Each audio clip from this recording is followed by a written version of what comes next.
Magandang tanghali po sa inyo lahat. Ako po si RP Lazaro. Magandang tanghali po. Ito na naman ang palikerong tapat, babayarong banal, Cristiano Manyaki, Sandy Mindot na walang paintulot, ang komentaristang kupal, ang pantas na talipandas, ka Dennis Reyes. Magandang tanghali po. Magandang tanghali. So, kahapon, may isang nag-press con. Yan. Actually, marami nag-press con. Pati nga si Bongo kahapon eh. Pero si Bongo naman, wala yun pa. Nakakabuisit panoorin eh. Sa totoo lang. That's a different story. Bongo is a different story altogether. Kung ano mga sinasabi. Alam mo yung mga, yung pang-distract sa tao. So, ayoko patulan. Naiinis ako eh. Nabubuisit ako sa totoo lang. Yung isa, nakakabuisit din. Wala naman naniniwala eh. Uy, marami. Mga bayaran naniniwala doon kay Bongo. So, hindi naniniwala yun. Bayad yun. Bayad yun. Ayun. Anyway, may isang press con pa na medyo mahaba-haba si Toby Chanko. Humarap pala siya sa ICI kahapon. Ngayon, kung ano mga sinasabi, Was he invited? Kusa lang siya nagpunta. That was not clear. I got the impression na he was invited. Ba't kahaharap doon kung di ka imbitado? Well, open naman yun eh. Hindi, sinusumpi na ba? Sinusumpi na ba bago makapunta doon? Not necessarily, but pwede naman magsabi ka eh. Na magte-testify ka, may alam ka. Pero pwede ka isumpi na kung talagang, Yes. Katulad doon. Si Toby, nagpunta doon. Yung pala, wala siyang alam. Wala siyang ebidensya. Ano ginawa niya doon? Nagkwento raw siya ng alam niya. Okay? Kung paano nangyari, ganyan, nagkwento siya. Pero kung can he prove it, may ebidensya ba siya? Wala. Wala. No. Naksaya niya lang oras sa ICI. Okay. ICI is a criminal investigation. Oo. Iniimbestigahan yan kung ano nangyari, sino mga magnanakaw, sino ang involvement. Oo. Okay. In a criminal investigation, dapat you let the evidence lead you. Makes sense, Okay, to the truth. Ebidensya muna bago investigasyon, Ang investigation base sa ebidensya. Oo. Okay? Saka ka humingi ng kwento. Oo. Kung merong hindi maliwanag. Mm-hmm. Para ma-explain bakit ganito yung ebidensya. Okay. Makes sense. Not the other way. Not the other way around. Oh. Okay? Ginawa ni Toby, punta ako, nagkwento ko. Tinanong siya kung may ebidensya, wala. Kwento lang. Kwento lang. One, in a criminal investigation, mali yun. Bakit? Because that has a tendency to cloud the investigation. Kung mahina-hina ang investigador mo, naniwala ka sa kwento, you will now try to look for evidence that would fit the narrative. Parang gano'n, may impluwensyahan ka. Pagdating sa korte, sa prosecution, sesemplang ka. Bakit? Kasi yung defense, simpleng-simple, kayang butasin yung presentation mo. Kasi ibig sabihin, if you only look for evidence that would fit your narrative, then you would... So in fact, he is influencing, he is trying to shape the narrative. In favor of whom? Eto, pansinin mo, sino ang nagtatanggol, sino ang supporter ni Toby Chanko?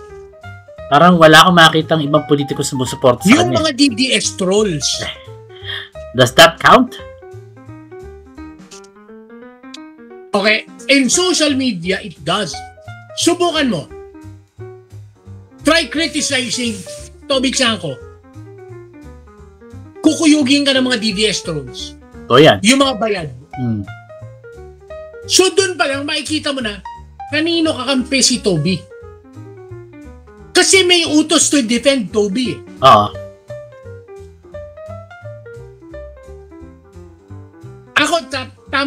tama si Trillanes dyan.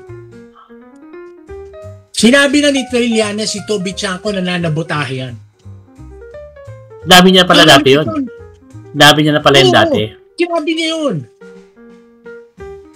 Eh, lahat ng gulo na yan kung bakit din natanggal si Martin Romualdez. Oo. Dahil din sa kanya yun. Nakinig sa kanya. Natanggal puta, wala palang yung pala puta, pahihinain lang yung yung pamahalaan ni BBM. Napaka-buenas lang nila talaga. That nobody wants Sara. Yeah, nobody wants Sara. Not the military, no one. Wala lang silang alternatibo. Kung meron niya na medyo malakas, baka doon napunta eh. Hindi ba? So talagang, and mukhang lumalabas, tama yung sinasabi ni Pebbles Talaquera. Na? Okay. Sino ba yung si Pebbles Talaquera? Sino totoong identity niya? Alam mo ba? Hindi. Inamin na niya tunay niyang pangalan doon sa Senate hearing. Ano yan? Hindi na siya based sa Pilipinas. Ang totoo, ang sabi niya nun, talagang gagawa ng gulo. Guguluhin si BBM araw-araw. Hanggang magsawa, mahina loob, mag-resign. Hindi nila kaya. Ngayon, it got to the point na meron raw Sara Army. Sara what? Army. Ano yun? Yung VPSG nung araw. Okay. Diba tinunaw na yan? Oo, wala na yun eh. Yun daw yun, manggugulo daw. Sabi niya, she got information na manggugulo yung mga yun. May kalaman ba ang China dito? Kung bakit ginagasta yung confidential funds. Sinungaling na naman siya dun eh. Inuubos sa mga tao to prepare for a coup d'etat. How many times can they try a coup d'etat? That doesn't work. Ayaw ng militar sa kanya eh. That's not going to work kung ayaw ng military sa'yo.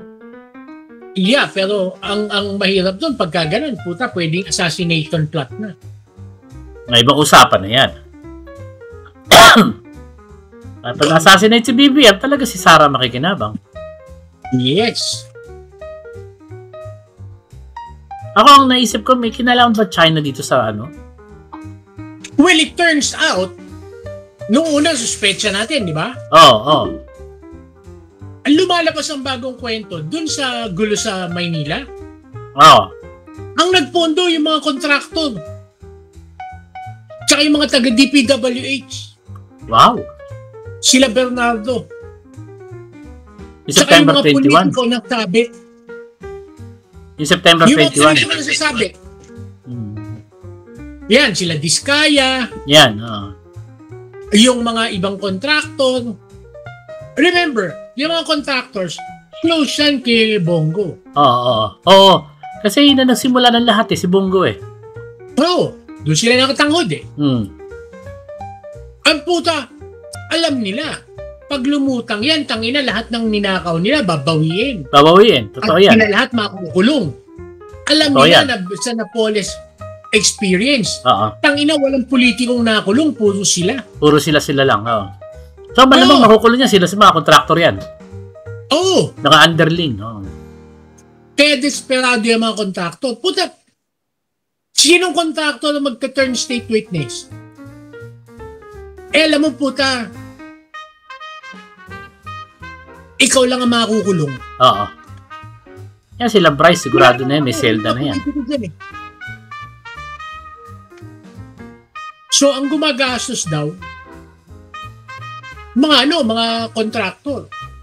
Sa dami naman na ninakaw nila, kaya nila. Pero hanggang saan lang din yan? Hanggang saan lang din naaabot yan? Kung alam nila na it's a failure, it's a failing proposal, edi sayang pera nila, tinatapon lang nila sa toilet. Matatauhan yan, tapos kanya-kanyang takbo. Ganun mangyayari yan, we'll use the money, takbo na kami. Putang ina, puro hanga. Mali ang tinatakbuhan nila eh. Takbo sila Europe, US. Wala yan, yari sila dyan. Na ano lang yan, may extradite lang yan.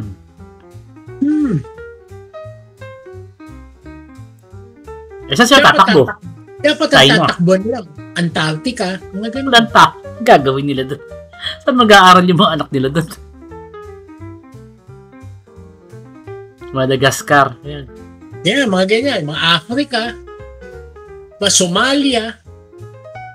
Tangina, gera pa yata doon hanggang ngayon. Bangladesh. Mabaho ng mga tao doon. Pakistan, mga ganun. Puta, doon sila safe. Pero may embassies in those places, ha? Di pa rin silang maabot doon, malay mo. Na-red notice yan. Yun lang. Ma-red notice sila, di kahit paano, baka mahabol pa. But then again, Somalia. Tumakbo ka Somalia, walang Interpol doon. Oo, wala ding embassy doon. No. Wala nga gobyerno yun. Wala nga gobyerno, sila nga, walang gobyerno eh. Punta ka na, Sierra Leone. Yeah. Kaya mga ganyan, Sierra Leone. Chad. Hindi, may embassy tayo sa Chad. Pero safe ka. No. Na maghahabol sa'yo doon. Ikaw din, kung kaya mong tumiis na manirahan doon. So, existential tong laban na to. Between the BBMs and the I think it's the Dutertes or desperate talaga. Yes. Everybody's desperate kasi grabe nakawan talaga eh. Okay. Diba? Tapos puro tatanga-tanga. Alam mo yung, sinabi ni Sarah na naggastos siya yung confidential funds niya sa pag-imbestiga ng mga laptops. Kasali siya dun eh. Okay, more than that. Kailan pinurchase yung laptop? Panahon niya yun eh. Hindi. Kailan na-purchase yung laptop? Panahon ni Digong. Oo nga. Oo pala, panahon ng tatay niya. Panahon ni Briones yun. Sa pang matandang yan, tamad. Ibig sabihin, inaamin niya na dapat imbestigahan from the previous administration. Empol siya. Hindi niya pwedeng sabihin, hindi, unahin niyo yung kayo ngayon, yung administrasyon niyo. Hindi, ikaw mismo nag-imbestiga ka. Nagturo ka eh. Nagturo ka na eh. Nagturo ka na eh. Yung nag-iisip, ano? Tataka ka nga, parang naging abogado yan eh. I don't understand how she became a lawyer. Parang stupid yung ano niya. And then the statements that she said that, nakatalo pa sa kaso ng tatay niya. Tsaka hindi ko gusto yung stand ng Senate ngayon na ayaw lang bawasan ng budget ng OVP.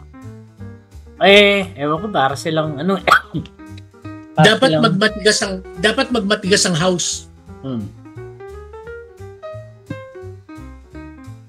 Pag nagmatigas ang House, putang ina, walang papasang budget. Oo nga. Ako hindi ko alam kung saan nanggagaling yung takot nila kay Sarah. Bakit takot sila? Baka papatay sila, ganun ba yun? Hindi. Kasabot sila eh. Lahat sila tumanggap. Lahat sila kahati sa pagnanakaw. Ayun. That makes sense. Mahirap talaga they're protecting Sarah. Nice. Kaya nga, di ba ang pinagtatakpan nila, lumabas yung bank account? In-explain natin, pag lumabas yung bank account, matitrace mo ngayon kanino galing yung pera. Pag na-trace mo kanino galing pera, pwede mo buksan yung bank account nun. Makikita mo sino-sino pa pinagbibigyan nun. And it's a web of lies. It a is. Web of corruption. It is. It's a web of corruption. Everybody was involved. See, that's the thing. Kaya ang pinakamagandang gagawin ni BBM talaga, let go. Puta, i-shut down yung buong gobyerno. Mahirap yan. He said he would do it eh. Pero puta, every step of the way, ikaw ang papatayin. So, ang gagawin niya, reboot the whole system. Parang ganun. Yes. Tamo, shut down mo yung gobyerno. Ipadampot mo lahat yan. Once na lumabas yung Ay, ginawa ng tatay niya dati. Remember, eto hindi lang yan infrastructure. Puta, lahat ng sakay ng gobyerno lumalabas, pati DOH. Okay, ganito yung mga health center na super health center na hindi na pala nakatayo. Okay. Yung ginawa nila sa DOH, sige, ginawa niya ni Malasakit Boy. Bunggo. Lagyan natin ng malaki. Bakit malaking health center? Kasi maraming pera. Tirahin natin construction. Overpricing. Okay? Tangina, tapos walang kuryente, walang gamit, walang staff. Bibigyan ka namin. Okay? Kayong barangay na ang mag-maintain, kayo na maglagay ng staff, kayo na bumili ng gamot. Nako, sarap dun. Hindi lahat ng barangay, hindi lahat ng munisipyo kaya gawin yun. That is why, mahigit 300, sarado, hindi nagbubukas. Kasi hindi na kaya maintain. Hindi na kaya maintain. Tama, unang-una, let us go look at yung logistical requirements niya. Ikaw ang mag-a-apply ng tubig kuryente. Okay. Ikaw ang maglalagay ng equipment. Mga x-ray, mga kama, mga ganun. Yan. So puta, parang ospital yan. Ano yan, malaki yan, milyon yan. Ikaw ang mag-i-stock ng gamot. Yung gamot consumable. Ano yan? Tangina, lahat na ibibigyan, puro paracetamol. Tangina, ipamimigay mo lang, puro Advil. Mahal pa Advil. Baka mga Indian version pa ibigay sa'yo. Hindi, pero ibig sabihin, hindi lang isang gamot yan. Marami yan. May pang high blood, may pang diabetes, may pang lahat yan. Pang epilepsy, kompleto yan. Ang Makati na to, isa lang ang butika natin. Hindi na ba yung planet? Iba na ba? Hindi, yung planet. Yung planet, Sila, puta, ginawa mo yan sa buong Pilipinas, tapos puta, you expect yung mga super health center kaya mag-dispense doon? Wala, yung Makati nakatakot-takot ang pera, centralized Tayo, puta, Makati na tayo, ang barangay health center natin, wala tayong super health center. Wala tayong ganun, Hindi natin kayang i-maintain yun. Hindi kaya ng barangay. That is why meron tayong ospital. May ospital talaga tayo. Okay? Gamit pa lang yan. Consumable pa lang. Paano pa yung manning? Paano pa yung staffing? Staffing. Susweldohan mo yan, mga doktor, nurse. Gaano karami ang staff niya? This project was not planned. Obviously. Kasi pag gumawa ka niyan, 2 taon ang planning mo niyan. Bakit? Kasi kailangan i-approve. Malaman nung pagbibigyan mo kung kaya ba nilang i-maintain yan o hindi. Kasi ito-turnover mo At pagka yan turnover mo, kailangan nilang i-plot yan for the next 25-30 years. Kaya ba nilang i-maintain yan for 30 years? Otherwise, walang silbi. Bakikina na lang, hindi nila mabuksan Hindi kompleto sa bigat.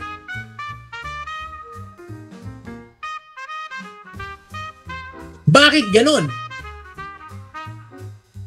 Because sa kanila, it doesn't matter. Tangina, nakita lang laputangin na titirahin natin to. Parang naisip lang nila yan para gumawa ng pera. Yes! Teka muna. Teka muna, maiba ako sa, ano lang ako on a related note to. Si Marcy Chuduro ba tumanggap? Yun ang chismis. Tumanggap, hindi nag-deliver. Kaya sila mga kinanta. Sila Arjo Atayde, sila Marcy Chudoro, yun pala yun. Sabi nila, tumanggap daw sa Diskaya, pero hindi nag-deliver ng project. Kaya nung unang bitaw, sila kinanta. Sila naman yung technically, walang masyadong kasalanan They're the least guilty kung tutuusin No! Di ba? Hanggang nila, ang krimen nila is bribery. Well, oo. Pero hindi sila gumawa ng insertions. That would have been more guilty. Ito, yung insertions, hindi krimen. Huh? It is not. Oh! It is wrong. It is unconscionable. But it's legal. And it is against the rules of Congress. But it is not a crime. The crime is direct bribery. Ah. One. Second, isa pang before direct bribery, yung bid rigging. Oo. Siyempre, Dinirig nila yung mga bid. puta pa, yung kanino mo tinanggap yan, tangina dapat sila manalo. Dapat sila manalo. Nawala ng competition, bid rigging. Tapos corruption. Kung above 50 million yan, plunder. Plunder, oo. Di ba? But the insertion itself, ethical complaint lang yan. Kung tutusin, pwede mo silang patanggal sa Congress. If an ethical complaint was filed. Wala naman ata nagpa-file eh. Eh siyempre, bakit may magpa-file? Lahat sila kinabang. Lahat sila na kinabang. That is my point. Naputangin na pwede nang tunawin ni BBM ang buong gobyerno bagong konstitusyon, ilagay na sa konstitusyon yung anti-dynasty provision. Wouldn't that be the history repeating itself? Hindi, pero this time, puta kasi ang problema dun sa anti-dynasty provision ng kailangan ng enacting law. Ito hindi. Ipagbawal mo na agad. Wala nang ina-enacting law. Hindi, ibig ko sabihin, yung RevGov, yung i-reboot niya buong sistema, parang ginawa na ng tatay yung dati. Oh! That would be history repeating itself, di ba? Kung gagawin mo anak. Yeah. Sometimes, he might be afraid of history.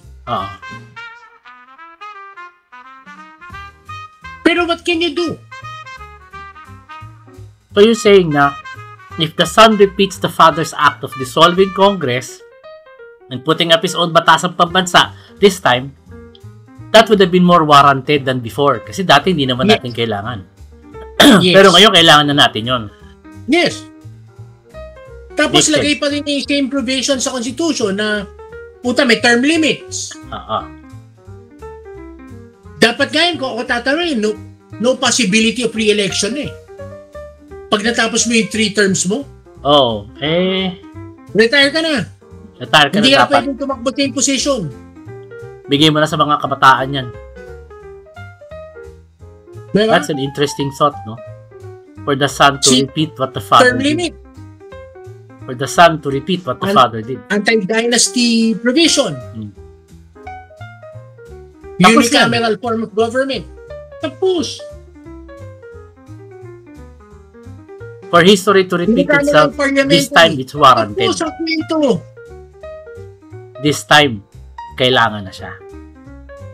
Hindi ka todo 1972 na parang hindi pa naman kailangan. Let's face it, nakakatakot. Oo, nakakatakot isipin. And then people are being tinatakot nila ang tao. They're scaring people of that thought. Totoo yan. Pero, we are reaching a point na kailangan na. Tangina, pagkakatiwalaan mo ba itong mga to? Ang piko na ako lalo na, putang ina, kay Cayetano ngayon. Tangina, nangangaral ng relihiyon.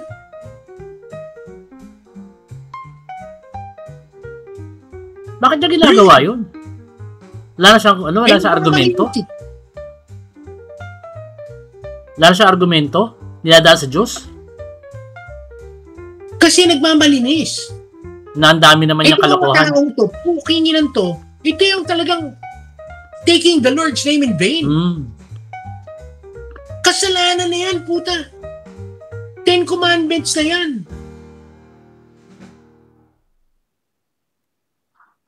And these people are truly shameless. Yes, they are.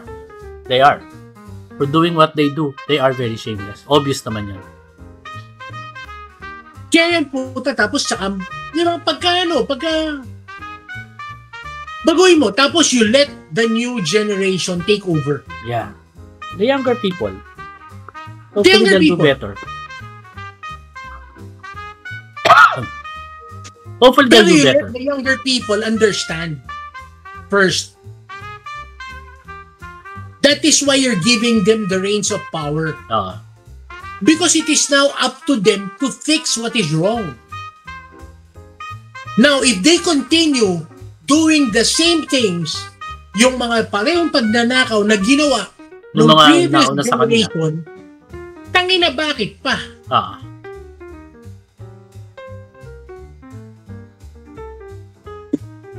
Anyways. The new generation has to take over. Ako ang takeaway ko dito sa discussion natin ngayon is that for history to repeat itself might be a warranted thing compared to before. Could be something we really need. A reboot. Baka yun ang kailangan natin talaga lahat. Tanggalin mo lahat sa pwesto, maglagay ka ng panibagong tao, panibagong mga rules, hanggang dito lang kayo, hindi na kayo pwedeng lumagpas, bawal ang asawa maging mayor, at ang asawa ay vice mayor. Sana pagbawalan yung mga ganyan. Tapos, puta, pumili naman tayo ng mga kabataan. Oo. Ano naman magagaling? Baka na naman puking inang puro miyaw-miyaw na naman yan, puking ina nyo. Ayan ba, kabataan niya pero miyaw-miyaw.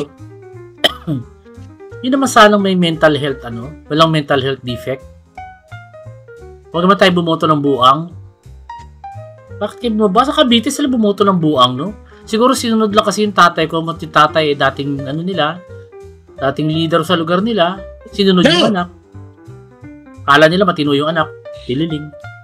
Hindi, putok na putok dun eh. Bakit nila binoto? Hindi, binoto na sarili ka mag-anak eh. Sa mga puta nagsasalita ngayon, puro mga kamag-anak nila, puro mga bansaga.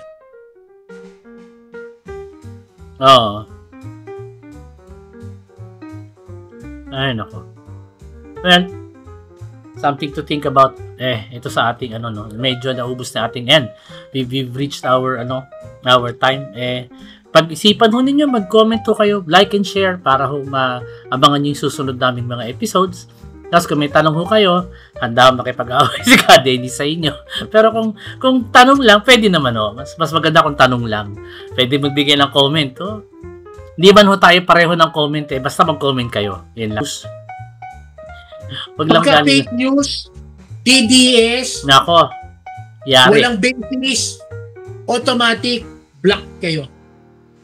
Basta wag fake news. Wala akong panahon sa mga tanga. Huwag kayo maniniwala sa fake news. Basta galing ho sa DDS, sigurado fake news yan. Kaya tayo namumura eh. Ayan, maraming salamat. Ako po si RP Lazaro.